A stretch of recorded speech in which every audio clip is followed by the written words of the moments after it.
So posture is extremely important, especially when holding heavy gear, holding a camera, gimbals, whatever it is. It's easy to think about the monitor and not think about your posture. So Jay's gonna show us some simple stretches and lifts to make sure that your posture is as perfect as possible.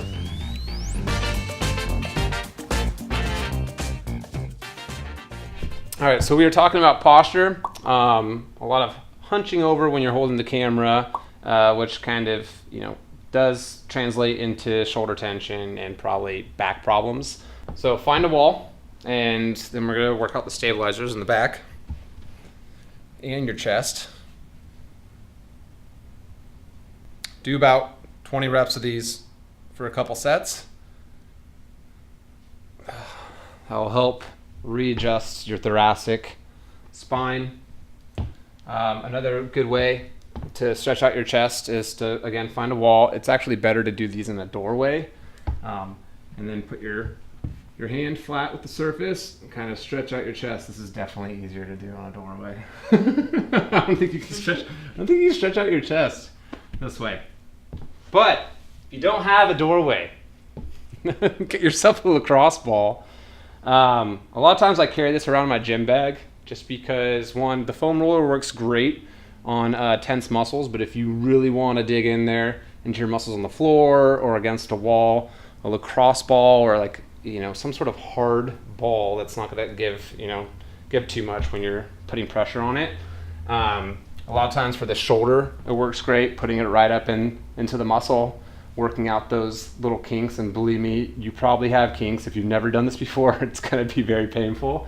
But don't worry, it doesn't mean you have a tear or anything, although I can't tell you that for sure. But a lot of tension is built up in those muscles and it's going to hurt.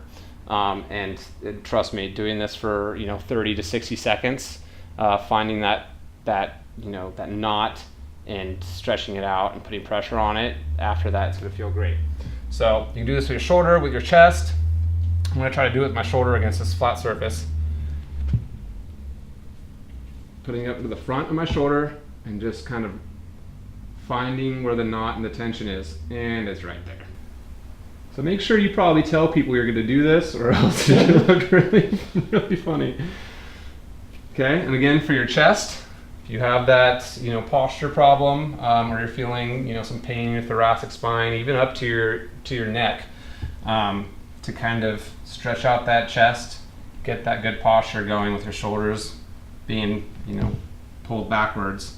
Again with the ball, usually it's going to be the top of your pec. A lot of my tension's held there. You find that knot and then you just dig into it. Again, 30 to 60 second holds, and do it a couple times. I hope you got some from that. I know that I myself have been paying more attention to my posture.